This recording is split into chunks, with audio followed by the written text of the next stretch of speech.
and females. A question on occupation was canvassed for males only. The census of 1881, which was undertaken on 17th February 1881 by W.C. Powden, Census Commissioner of India, was a great step towards a modern synchronous census. Since then, censuses have been undertaken uninterruptedly once every 10 years. In this census, emphasis was laid not only on complete coverage but also on classification of demographic, economic, and social characteristics. The census of 1881 took an entire continent of British India except Kashmir, which also includes feudatory states in political connection with the government of India. However, it did not include French and Portuguese colonial possessions. However, a census of Portuguese colonies' dominions in India was also undertaken at the same time as the British Indian census. British provinces like Bengal, northwestern provinces, Madras, Bombay, Punjab, Assam, Bharuch, Berar, Coorg, and Ajmer, besides native states of Rajputana, central India, the Nizam's dominions, Mysore, Baroda, Travancore, and Cochin were included in the census of 1881. In the census of 1881, a schedule that is called census schedule with 12 questions was canvassed. Deviating from past, a question on sex was introduced and practice of canvassing same questions for male and female separately dropped. New question on marital status, mother tongue, place of birth, and infirmity was included. The question on education was modified to the extent that for those who are not educated, it was ascertained that whether they are able to read and write. From Hindus, their caste was ascertained, and in other cases, information on sect was obtained. The second census was conducted from 26th February 1891, almost on the pattern of 1881 census. In this census, efforts were made for 100% coverage and upper part of present Burma, Kashmir, and Sikkim were also included. During this census, the same schedule was canvassed, which contains 14 questions. The questions on religion, caste, literacy, occupation, etc. were further modified. In place of religion, information of main religion was obtained, and information on sect was also collected.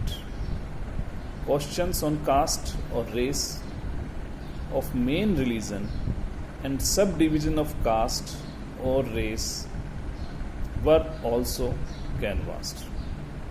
The departure from previous census was that in place of mother tongue, information on parental tongue was obtained.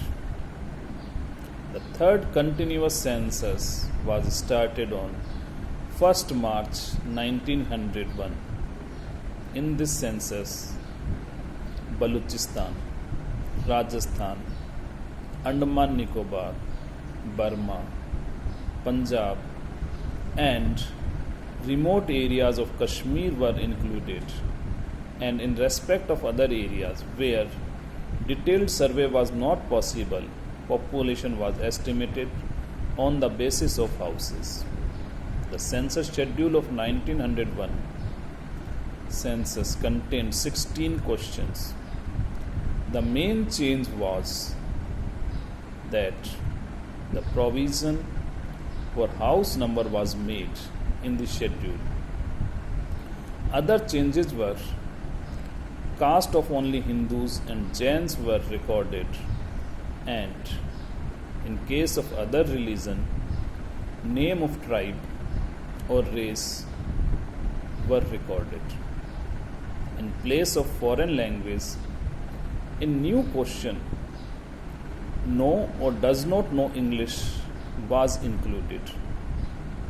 In place of mother or parental tongue, the question was modified to the extent language ordinarily used. Now, the census of 1911 was conducted on 10th March 1911 in all 14 British provinces and native states. In this census, the whole Empire of India, that is, territories administered by the Government of India and mediated native states were covered, with the exception of a few sparsely inhabited and unadministered tracts on the confines of Burma and Assam. The census schedule canvassed in this census contained same number of 16 questions, but their scope was extended. In place of age, the question was asked age completed last birthday. Along with the question on religion, sect of Christians was also ascertained. The particulars of district, province, or country were asked. In respect of birthplace question, in 1901, a question know or does not know English was asked, but in 1911, in its place, the question was asked whether literate in English. Now, the 1921 census, the fifth census in its continuous series, was started on 18th March 1921. In this census, the whole of territory known as the Indian Empire was covered, which also includes the territories directly controlled by the Government of India, generally known as British India, and the Indian states consisting of areas administered by Indian chief in political relation with central government or with one or other provincial government. Although the census schedule of 1921 contains the same questions like 1911, but they were canvassed with slight modification. The sect of Christians which was asked in 1911 was dropped, and information of caste, tribe, or race was collected from all irrespective of their religion. The sixth general census of India commenced on February 26, 1931. The area covered in this census was approximately identical with that of covered by the census of 1921. The 1931 census was coincided with the civil disobedience movement. The census schedule of 1931 census contains 18 questions instead of 16 questions of 1921 census. The two new questions added were: first, earner or dependent, and second, mother tongue, which was asked only in 1881. For eliciting information of second language, the question other language in common use was retained. Again, the sect was added with religion, and age was ascertained in respect to nearest birthday. The census of 1941 started under the adverse conditions of war. Till February 1914, government was undecided of whether to have a census or not.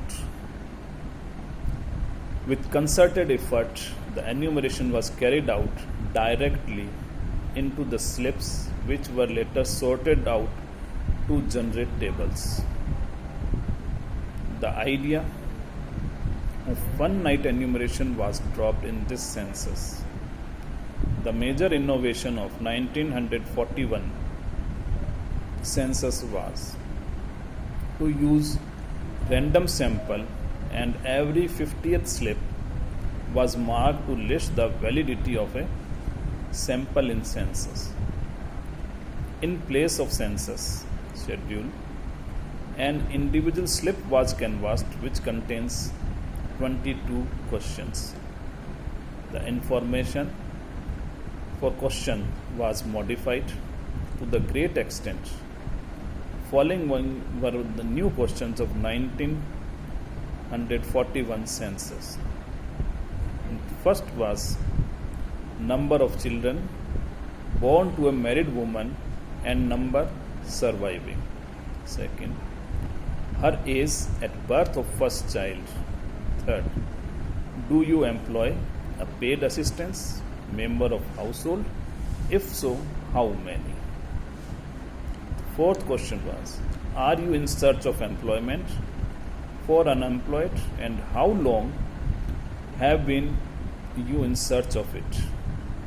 And the fifth was, now how far have you read? Besides, the question of literacy was asked in different way. Can you both read and write? If so, what script do you write? Can you read only? This was the last census of pre-independence period. After that, we have independent census in independent India. So this we will take in the next video, in which we will discuss about what the changes have taken place in the censuses that took after the independence of India. Dear students, this is the corona time, so you take care. Whenever you come out, wear mask, keep social distancing, and wash your hands as possible. Thank you.